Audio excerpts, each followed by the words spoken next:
আলাইকুম ওয়া রাহমাতুল্লাহি ওয়া বারাকাতুহু।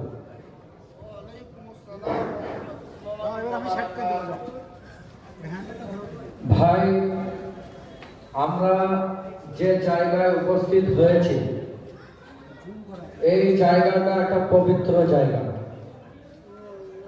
আল্লাহ রাব্বুল আলামিন এই জায়গাকে প্রিয় মনে করে এই জায়গায় কোরআনের কারখানা খুলেছেন। এটা অন্য কোনো কারখানা নয়। আর কোরআন এমন একটি কিতাব, তার মূল্য পৃথিবীর কেউ দিতে পারে নাই, কিয়ামত পর্যন্ত কেউ পারবে না। স্বয়ং আল্লাহ রাব্বুল আলামিন বলেছেন, ইন্নাল্লাহা ইয়ারফাউ দারাজাত বিহাদাল কিতাবি আকওয়ামা ওয়া ইয়াদাউ বিআখারিন। কোরআনের এতটাই শক্তি, অনেক নিচের মানুষকে কোরআন উপরে উঠিয়ে দেয় কোরআনের কারণে। আর কোরআনের এতটাই শক্তি, এতটাই ক্ষমতা, অনেক উপরের মানুষকে নিচে নামিয়ে দেয়। উপরের আর নিচের শব্দটা আমাদেরকে বুঝতে হবে। ভুল বুঝলে হবে না, ভুল বুঝালে হবে না, ভুল ব্যাখ্যা করলে হবে না। ভুল মানুষের হয়, সেই ভুল থেকে সংশোধন করতে হবে। এখানে আরেকটি কোরআনের আয়াত বলি, আজকের ডেটে বয়ান করার মতন কিচ্ছু নাই। বয়ান এটাই, ইন্নাল্লাহা লা ইউগাইয়িরু মা বিকওমিন হাত্তা ইউগাইয়িরু মা বিআনফুসিহিম। এই আয়াতটাকে আপনারা যদি স্মরণ করেন, আজকের গোটা বয়ানটা, সমস্ত ওলামা হযরতদের বয়ানটা আমার মনে হয় যথেষ্ট হয়ে যাবে। এইভাবে কোরআনের ব্যাখ্যা, কোরআনের মানে, কোরআনের তর্জমা করে আমি শেষ করতে পারবো না, আমার ক্ষমতা নাই। এই আয়াতটা কি বুঝাতে চাইলেন আল্লাহ? আল্লাহ পাক বান্দাদের উদ্দেশ্যে বলছেন, জাতির উদ্দেশ্যে বলেছেন।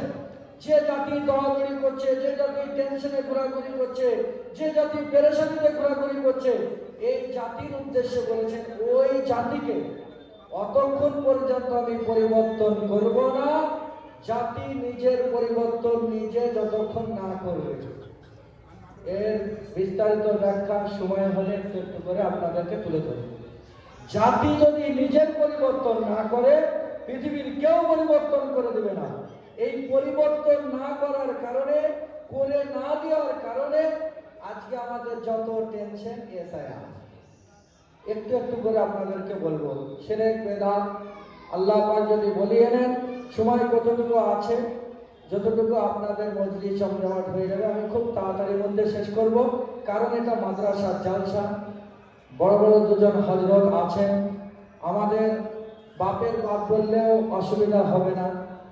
একজন জনাব হযরত আলহাজ মাওলানা কারি রিয়াসুল্লাহ সাহেব, আমাদের বাল্যকাল থেকে একই রকম দেখছি, একদম বাল্যকাল থেকে।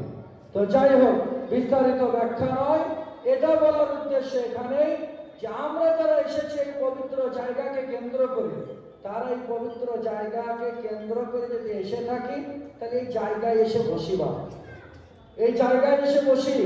যারা যেখানে আছেন, যেভাবে আছেন, সবাই জমে জমে এক জায়গায় জড়ো হয়ে বসুন। খুব ভালো লাগবে, আপনাদের মহব্বত পয়দা হবে, নিজেদের মধ্যে ভালোবাসা তৈরি হবে। আর ভালোবাসা, মহব্বত পয়দা হলে আল্লাহ খুশি হবে। আর আল্লাহ খুশি হলে আল্লাহর আরশটা খুশি হবে। আল্লাহর আরশ খুশি হলে জান্নাতের রাস্তা খুলবে। বা খুব ভালো করে শুনবেন, বুঝবেন। আল্লাহ আমাদের বোঝার তৌফিক দান করুন। সবাই চলে আসি, আর বলতে না হয়। আলহামদুলিল্লাহ, আলহামদুলিল্লাহ নাহমাদুহু ওয়া নাস্তাঈনুহু ওয়া নাস্তাগফিরুহু ওয়া নু'মিনু বিহি ওয়া নাতাওয়াক্কালু আলাইহি ওয়া নাউযু বিল্লাহি মিন শুরুরি আনফুসিনা ওয়া মিন সাইয়্যাতি আমালিনা।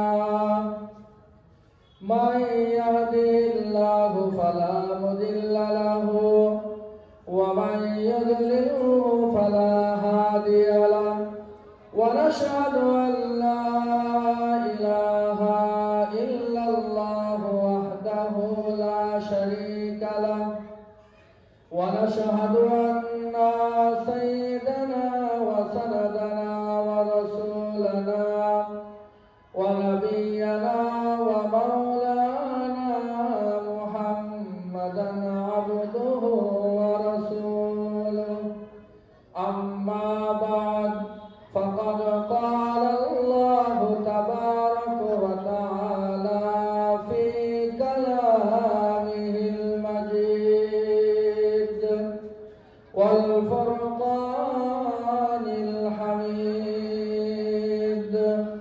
أعوذ بالله من الشيطان الرجيم بسم الله الرحمن الرحيم الذين يؤمنون بالغيب ويقيمون الصلاة ومما رزقناهم ينفقون وقال الله تبارك وتعالى في موضع آخر إن الله عنده علم الساعة وينزل الغيث ويعلم ما في الأرحام وما تدري نفس بأي أرض تموت إن الله عليم خبير وقال الله تبارك وتعالى في موضع آخر إلا من تاب وآمن وعمل عملا صالحا فأولئك يبدل الله سيئاتهم حسنات وكان الله غفورا رحيما صدق الله العظيم وقال النبي صلى الله عليه وسلم لا يؤمن أحدكم حتى أكون أحب إليه من والده وولده والناس أجمعين وقال النبي صلى الله عليه وسلم سبعة يذلهم الله في ظله يوم لا ظل إلا ظله إمام عادل وشاب نشأ في عبادة الله ورجل قلبه معلق في المساجد ورجلان تحبا في الله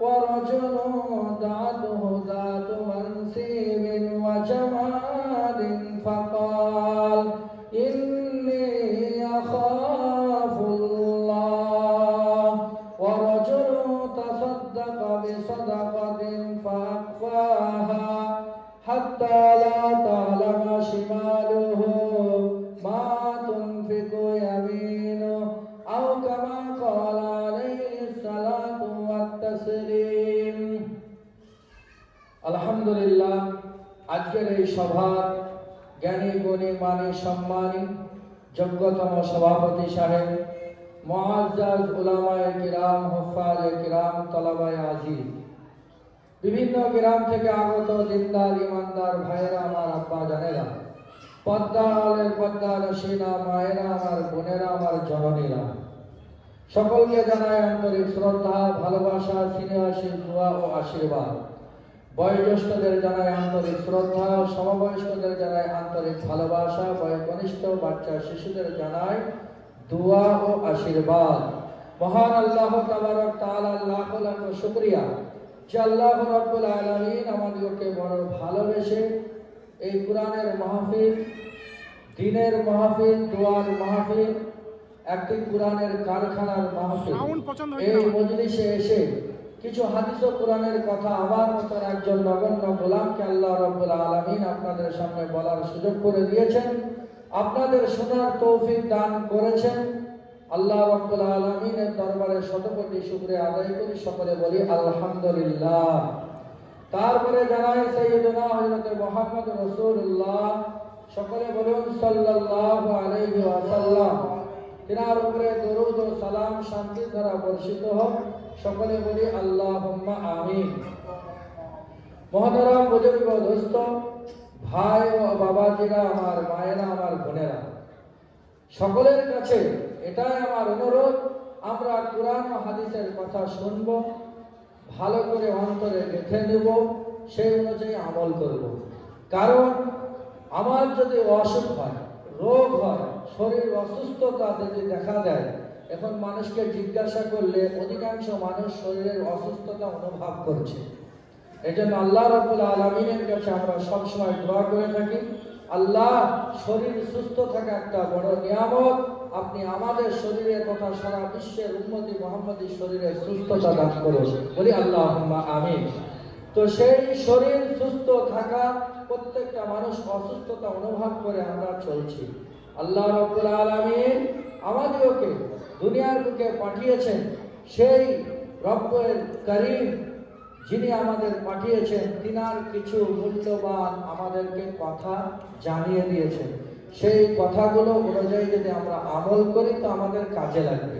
ওই রোগ হলে, অসুখ হলে, শরীর অসুস্থ হলে আমরা যাই কোথায়? ডাক্তারের কাছে। ডাক্তারের কাছে যাওয়ার পরে ডাক্তার প্রেসক্রিপশন করে দেয়। প্রেসক্রিপশন অনুযায়ী দোকানে যেয়ে আপনার ওষুধ দিতে হয়। ওষুধ নেওয়ার পরে ওই ওষুধের দোকানে আপনার টাইম টেবিলগুলো লিখে দেয়, সেই অনুযায়ী আপনাকে ওষুধটা ঠিকঠাক পান করতে হবে। যদি পান করা হয়, আল্লাহর হুকুম হলে রোগ সারে, আল্লাহর হুকুম হলে আবার মানুষ মৃত্যুবরণ করে।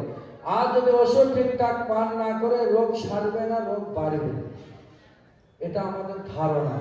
তো যেরকম আপনার ওষুধ ডাক্তারের পরামর্শ অনুযায়ী না চললে রোগ যদি কমে না, বাড়ে, তো এই আলেম ওলামারা, হাফেজ কারি মাওলানা মুফতি সাহেবরা, এরা হাদিস ও কোরআনের কথা রুহানি ডাক্তার হিসাবে আপনাদের কাছে প্রেসক্রিপশন করবে। সেই প্রেসক্রিপশন অনুযায়ী নিজেকে আমল করতে হবে, যারা শুনবো তাদেরকেও আমল করতে হবে। যদি আমরা এই প্রেসক্রিপশন অনুযায়ী আমল করি, ওই ওষুধ খাওয়ার কারণে যেমন রোগ সারবে, রোগ কমবে, তেমনি এই প্রেসক্রিপশন অনুযায়ী আমল করলে জাহান্নামের রাস্তা বন্ধ হবে, জান্নাতের রাস্তা খুলবে, জান্নাতে যাওয়া সহজ হবে। আমার বাবজিরা, আমার ভাইয়েরা, তাই আমরা নিয়ত করি যা কিছু শুনবো আমরা ফেলে যাব না। অনেক উদাহরণ আমরা শুনে থাকি বিভিন্ন সময়ে বিভিন্ন দিক দিয়ে, সেই উদাহরণের মতন না যে আমরা যতটুকু সঠিকভাবে শুনবো সেই অনুযায়ী আমল করব। সকলে বলি ইনশাআল্লাহ। আল্লাহ আমাদের সকলকে আমল করার তৌফিক দান করুন, আল্লাহুম্মা আমিন। এই আমলের সাথে সাথে আপনাদের কাছে আমার আবেদন, আপনারা দোয়া করুন, আমার মুখ থেকে যে কথাগুলো বার হবে ইহকাল পরকাল এবং আমাদের আমলে ফিট হয়ে যায়, সেই তৌফিক দান করুন আল্লাহ রাব্বুল আলামিন। আরেকবার বলুন আল্লাহুম্মা আমিন।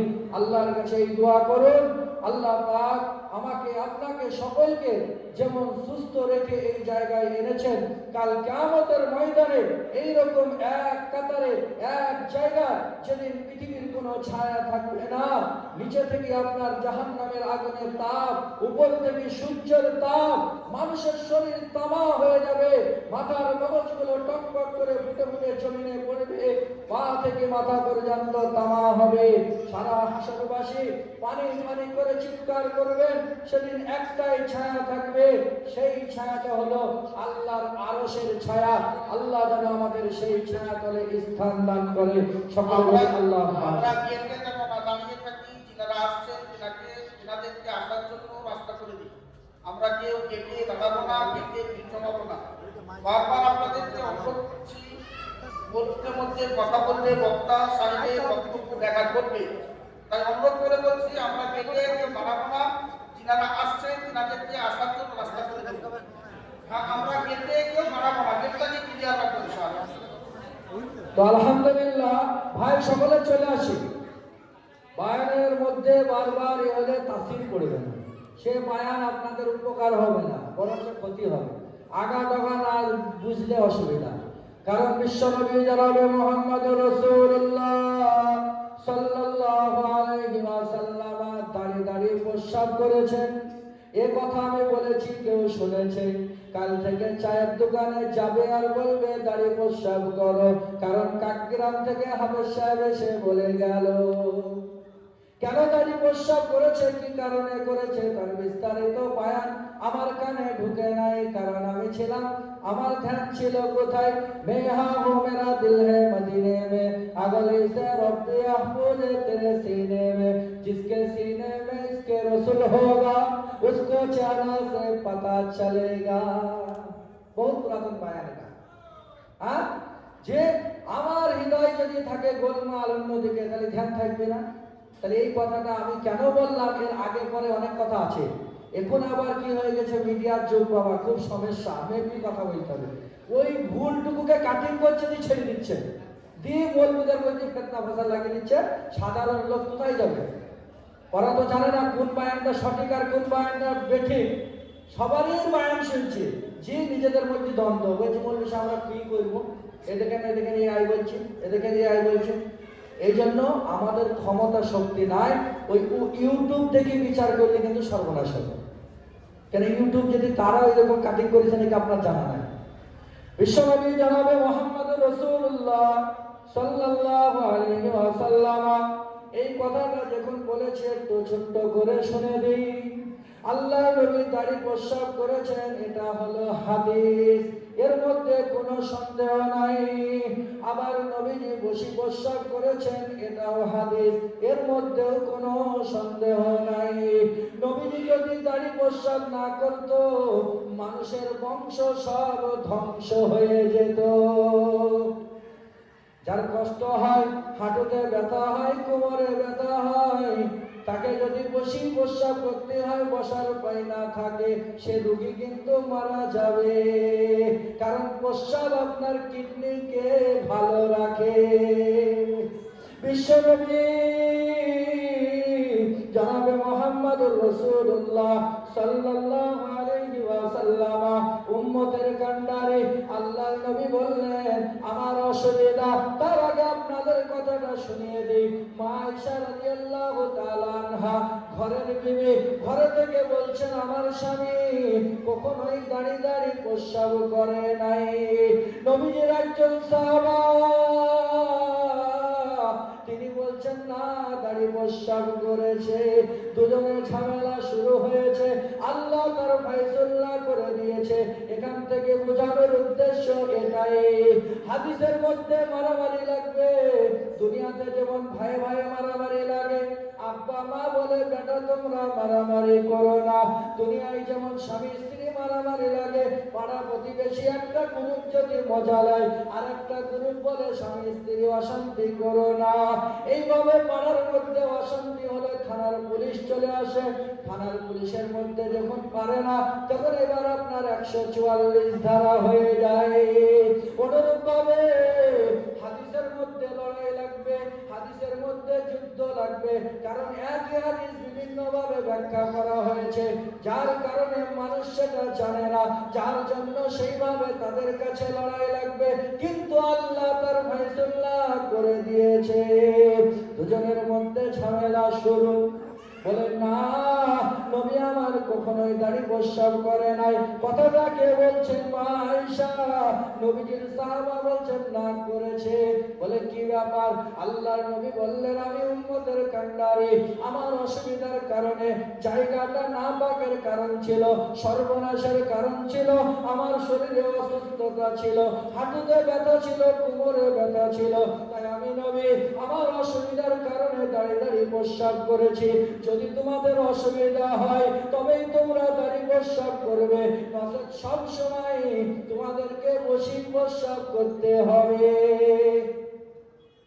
কেউ যদি আপনার দিল্লি বোম্বাই যায়, তাহলে বাড়ি কি করবেন? শিয়ালদা স্টেশনে, হাওড়া স্টেশনে, উপায় নাই। হয় সরাসরি বাথরুমে আপনার ঢুকবে 5 টাকা 10 টাকা দিয়ে, যদি তাও উপায় না থাকে প্রস্রাবখানায় প্রস্রাব করলে সবাই চালাইছে, আমাকেও চালাইতে হবে। আর যদি না চালান আপনার গায়ে প্রস্রাব করে দেবে, কোনো রাস্তা নাই। এরকম একটা উদাহরণ দিলাম আপনাদেরকে। তো যদি আমাদের অসুবিধা হয় তবেই, তা বলি জিন্সের প্যান্ট পরে অসুবিধা দেখা দিতে হবে না। হ্যাঁ, জিন্সের প্যান্টটা তো কোনো হাদিস কোরআন থেকে আসেনি বা, হ্যাঁ, শরীর অসুস্থ, সুস্থতা হাদিস কোরআন থেকে এসেছে। কারণ কোরআনে শেফার কথা এসেছে, কোরআনের আয়াত নাযিল হয়েছে অসুস্থতার ব্যাপারে। বলুন আলহামদুলিল্লাহ। এই কোরআন, তাই আমি আপনাদেরকে লম্বা চওড়া ব্যাখ্যায় যেতে চাচ্ছি না। আমার যে মেন মকসুদ, সেই বিষয়তে একটি কথা আলোচনা করব। শুরুতে আপনাদেরকে বলেছিলাম একটি আয়াত, কি ইন্নাল্লাহা লা ইউগাইয়িরু মা বিকওমিন হাত্তা ইউগাইয়িরু মা বিআনফুসিহিম। ওই জাতিকে আমি অতক্ষণ পর্যন্ত পরিবর্তন করব না যতক্ষণ পর্যন্ত জাতি নিজের পরিবর্তন নিজে না করবে। আমাদের পরিবর্তন যদি আমরা না করি, পৃথিবীর কেউ পরিবর্তন করতে পারবে না এবং আল্লাহ আমাদের পরিবর্তন করবেন না। কে বলেছে কথাটা? আল্লাহর কোরআনে আল্লাহ নিজেই ঘোষণা করেছেন নিজেদের পরিবর্তন। যদি নিজের পরিবর্তন যদি করি তাহলে পরিবর্তন হবে। কারণ আমাদের পরিবর্তন কি? নামাজ, রোজা, পরহেজগারি, তাকওয়া। বলেন কোন জিনিসটা পাকাপোক্তভাবে আমরা করতে পারি? যদি বলে হাত তুলতে বলি, লজ্জায় আর হাতে তুলি, লজ্জায় হাত উঠবে না। আমরা নামাজ পড়ি, নামাজ পড়ছি, আরে বাবা 40 বছর নামাজ পড়ে তার একটা নামাজ হয় না। তাহলে আমাদের নামাজ কি নামাজ বুঝেন? ব্যাখ্যা করতে করতে সময় শেষ হয়ে যাবে, কিন্তু ব্যাখ্যা নয়, শুধু দু একটা করে আপনাদের কাছে উদাহরণ টানছি। আমরা আল্লাহু আকবার এতটুকু সংক্ষিপ্ত কথা, এইটুকুর মানে যদি মানে না জানি তো নামাজ হবে না? নামাজ হবে। কিন্তু উদাহরণস্বরূপ বলছি, তাইমুম করলেও আপনার ওযু হয়, আবার এমনি পানি দিয়ে ওযু করলে ওযু হয়। আচ্ছা, দুটো তৃপ্তি কি এক হয়?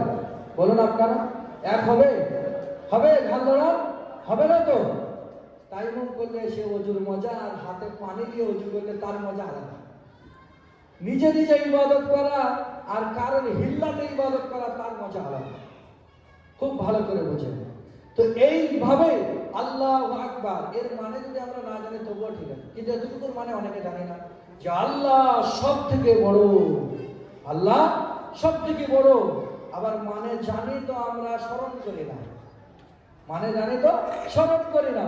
কলমা পড়েছি দিয়ে শেষ করে দিয়েছি, দোকান খুলেছি দিয়ে শাটারে তালা মেরে রেখে দিয়েছি, কি ব্যবসা চলবে বুঝেন? নিজেরাই নিজের অন্তরকে জিজ্ঞাসা করে। ওই শাটার যেমন আমি ব্যবসা খুলেছি, শাটার টাইমে টাইমে আমাকে তুলতে হবে, দোকানের সময় দিতে হবে। কলমা পড়েছি, কলমার প্রতিও সময় দিতে হবে, বিশ্বাস করতে হবে, আমল করতে হবে। তো অনুরূপভাবে আমরা যদি এইভাবে নিজের ইবাদত করে থাকি, কি ইবাদত? ইন্নাল্লাহা লা ইউগাইয়িরু মা বিকাওমিন হাত্তা ইউগাইয়িরু মা বিআনফুসিহিম, নিজেদের পরিবর্তন। আল্লাহু আকবার, এই পরিবর্তনটা কি হবে? আল্লাহ সবথেকে বড় আমার অন্তরে এসে যাবে যে আল্লাহ যদি সবথেকে বড় হয়, মনের মধ্যে একটা তৃপ্তি আসবে, আঘাত আসবে, যে এটা আমার স্মরণে থাকে। আল্লাহু আকবার বলে দিলাম, সেটা কেমন হবে? আর আল্লাহ সবথেকে বড়, কেন আমি তো বাঙালি, আমি বাঙালি, আমার আরবিতে আমার অতটা মনের মধ্যে কেন জানা নাই তো জিনিসটা কি বলতে চাইছে। এরকম গোটা কোরআন দরদর করে কোরআনের হাফেজরা পড়ে চলে যাচ্ছে, কিন্তু সবারই তো জানা নাই কি পড়ছে না পড়ছে, আবল তাবল করে তারাবিতে কি পড়লো কিছুই বুঝতে পারলাম না। যদি আমিও হাফেজ হতাম, তারপরে যদি ওই তারাবিটা পড়তাম, যত স্পিডে পড়ুক কিছুটাও বুঝতে পারবো, কিছুটা কি সবটাই বোঝা যায়?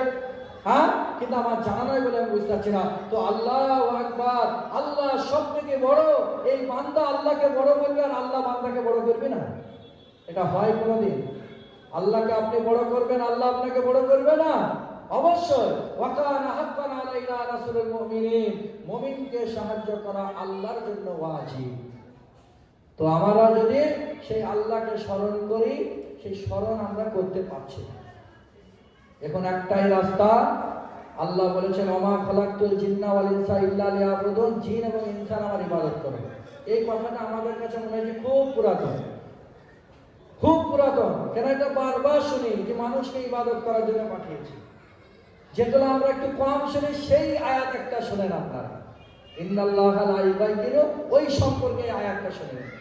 ওয়াসারিউ ইলা মাগফিরাতিন মির রাব্বিকুম ওয়া জান্নাতিন আরদুহাস সামাওয়াতু ওয়াল আরদ।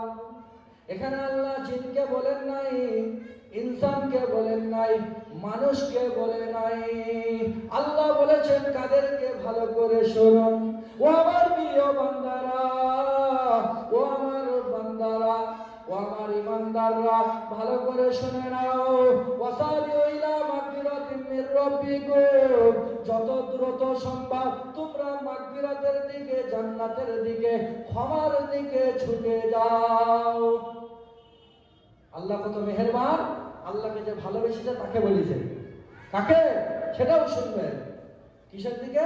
মাগফিরাতিন মির রাব্বিকুম ওয়া জান্নাতিন আরদুহাস সামাওয়াতু ওয়াল আরদ, মাগফিরাতের দিকে, ক্ষমার দিকে।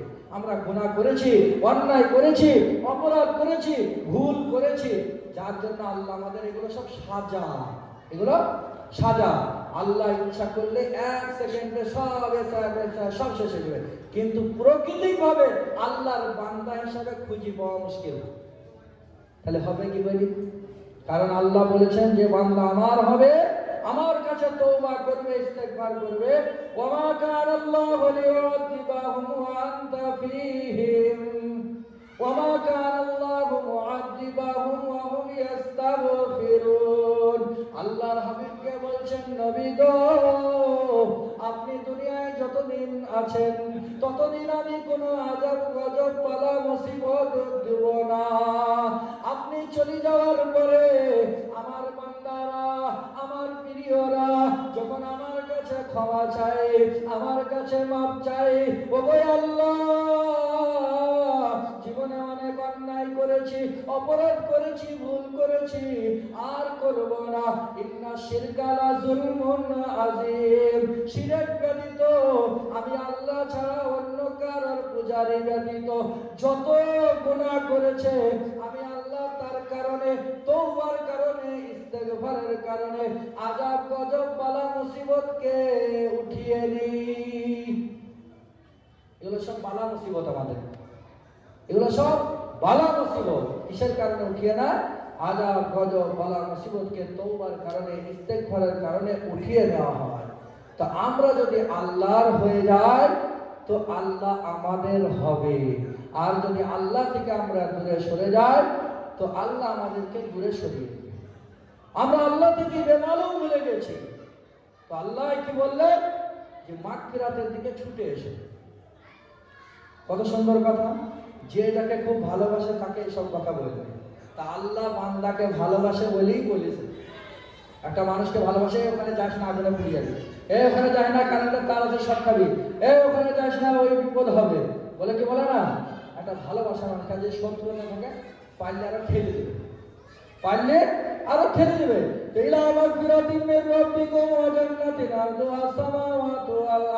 যত দ্রুত সম্ভব, যত তাড়াতাড়ি সম্ভব গুনাহ থেকে বেঁচে যাও, মাগফিরাতের দিকে ছুটে যাও, জান্নাতের দিকে ছুটে যাও, ক্ষমার দিকে ছুটে যাও। কথাটা কাদেরকে বলেছেন? ভালো করে কান দুটো খুলে দেন, যে শুনে নেন। আরদুহাস সামাওয়াতু ওয়াল আরদ উইদ্দাত লিল মুত্তাকিন। কেবলমাত্র মুত্তাকিনদের জন্য, পরহেজগার ইখতিয়ার করনেওয়ালাদের জন্য, ঈমানদারদের জন্য, যারা আল্লাহকে মেনে নিয়েছে, আল্লাহর রাসূলকে মেনে নিয়েছে, তাদের জন্য আল্লাহ বললেন উইদ্দাত লিল মুত্তাকিন। যারা মুত্তাকিন, পরহেজগার, তাকওয়াওয়ালা, আমার খাস বান্দা, আমার প্রিয় বান্দা, এখানে জিন এবং ইনসান নয়, আমার প্রিয় বান্দা, তারা যত দ্রুত সম্ভব ক্ষমার দিকে, গুনাহ থেকে মাপের দিকে ছুটে যাও। এদের জন্য 4টি গুণ এই জায়গায় আল্লাহ বয়ান করেছেন। আগেই বলেছি, কোরআনের ব্যাখ্যা করে শেষ করা যাবে না। আল্লাহ এই জায়গায় 4টি ঘোষণা করেছেন। আল্লাযীনা ইউনফিকুনা ফিস সাররা ওয়াদ দাররা ওয়াল কাযিমিনাল গায়যা ওয়াল আফিনা আনিন নাস। এই 4জন ব্যক্তি হলো মুত্তাকিন, এই 4জন ব্যক্তি হলো পরহেজগার, খোদাভীরু, আল্লাহওয়ালা। তারা কারা? আল্লাহ শোনাচ্ছেন, আল্লাযীনা ইউনফিকুনা ফিস সাররা, যারা সচ্ছল অবস্থায়, শরীর সুস্থ থাকা অবস্থায়, বড়লোক অবস্থায়, মালদার, টাকাওয়ালা, পয়সাওয়ালা অবস্থায় আল্লাহকে স্মরণ করে, আল্লাহর রাস্তায় খরচ করে। আপনার যুবক অবস্থায়, শরীর সুস্থ থাকা অবস্থায় আল্লাহর ইবাদত করে, নামাজ পড়ে, রোজা রাখে, হজ করে, যাকাত দেয়। এদের জন্য আল্লাহ বললেন ফিস সাররা, এরা হলো 1 নম্বর। আপনি গরিব, এবার আপনার সেই বায়ান চলে। অসচ্ছল অবস্থায় আল্লাহকে স্মরণ করে, অসচ্ছল অবস্থায় আল্লাহর রাস্তায় খরচ করে, অসচ্ছল অবস্থায় আল্লাহকে ইবাদত করে। অসচ্ছল অবস্থা বলতে কত রকম ব্যাখ্যা আপনারা করুন। এক নম্বর ব্যাখ্যা হবে কি, আপনি যেমন সচ্ছল অসচ্ছল এই দুটো কারণে, গরিব ও বড় লোক এই দুটো কারণে, টাকাওয়ালা এবং ভিখারি এই দুটো কারণে, আপনি পাকা বাড়ি আর কাঁচা বাড়ি এই দুটো কারণে, এক কথায় উভয় কারণে আল্লাহকে স্মরণ করে। আপনার মেলা টাকা আছে, আপনি যেমন পারবেন মেলা টাকা পারবেন মেলা টাকা দান করেন। আপনার নাই 100 টাকা আছে, আল্লাহর রাস্তায় সামথে 97.5 টাকা পকেটে রাখেন, 2.5 টাকা আল্লাহর রাস্তায় দান করেন। কাকগেরা এই পলিতাপাড়া মাদ্রাসা, মেলা মাদ্রাসা পৃথিবীতে, সেই মাদ্রাসা ফকির মিসকিন এতিম কাঙাল, এই কথার প্রসঙ্গে এই কথাটা আপনাদেরকে বলতে চাচ্ছি যে বিস্তার সচ্ছল আর অসচ্ছল, কথাটা বুঝতে পেরেছেন? উভয় অবস্থায় কি করতে হবে? আল্লাহকে স্মরণ করতে হবে। এটা কয়টা হলো? দুটো। ওয়াল কাযিমিন আল গায়দা, 3 নম্বর গুণ হবে নিজেদের রাগকে হজম করবে। রাগ যদি হজম হয়ে যায় পৃথিবীতে, আর পৃথিবীতে অশান্তি বলে কিছু হবে। মানুষ যদি রাগকে হজম করে, শুধু আমার জন্য আপনার জন্য নয়, গোটা পৃথিবীকে স্মরণ করে বলুন, উত্তরটা দেন। মানুষ যদি নিজের রাগকে হজম করে, এই রাগ হজম করার কথা কে বললেন? আল্লাহ।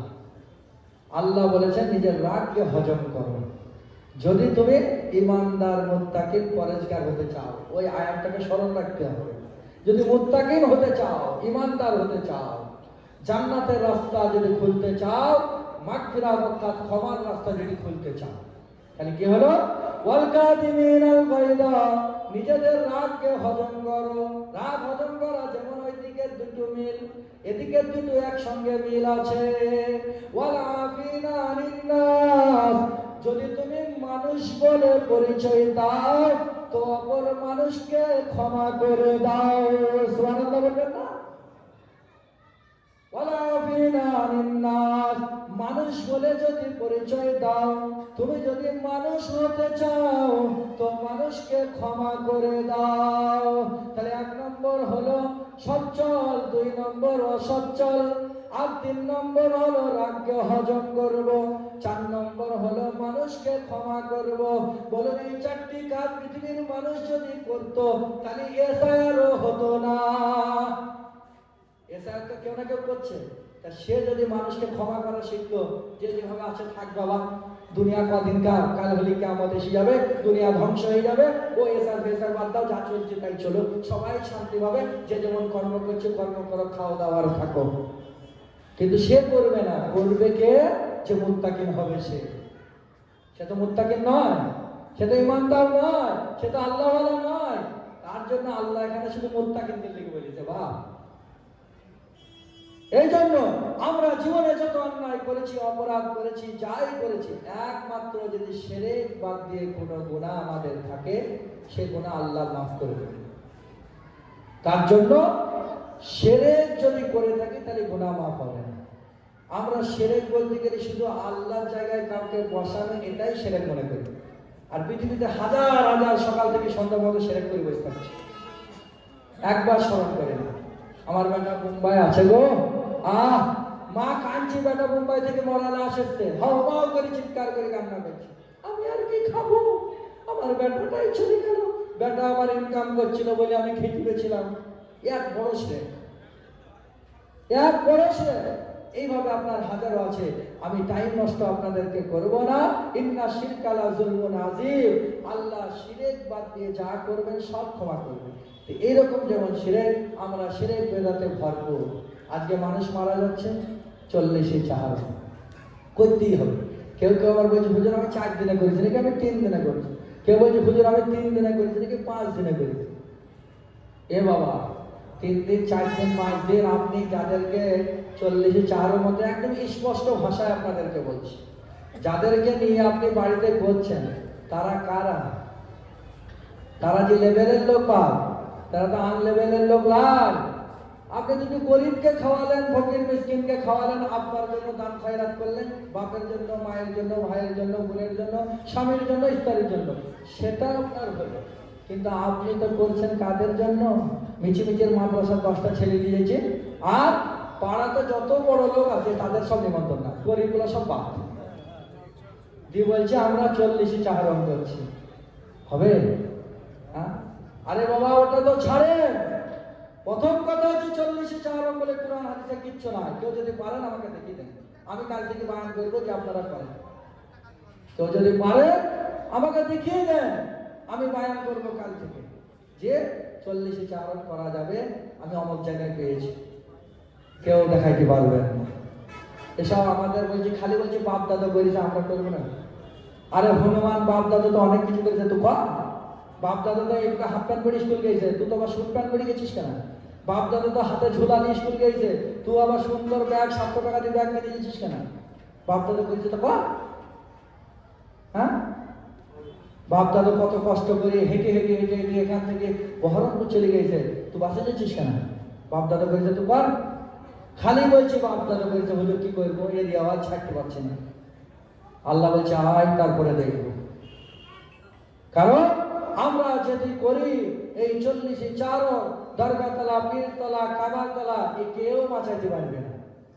মানুষ মরে গেলে পারে তার আর কোনো শক্তিই থাকে না। খোদার কসম করে বলছি, মানুষ মারা গেলে তার কোনো শক্তিই থাকে না, কোনো ক্ষমতাই থাকে না, এতটুকু ক্ষমতা তার থাকে না। মানুষ আমরা আবদার করে অনেক ভুল কথা বলি, সেখানেও সেরেক করে চলে আসে। আবার আমার আব্বা ছিল, থাকলে আই করতো কবরের কাছে যাই, আব্বাকে শোনাইছি, ওই যে আব্বাকে শুনিয়ে এলাম গো, কি হবে বলুন? হ্যাঁ, এসব বেদাতি সেরেক অনেক দুর্বল হয়ে গেছে।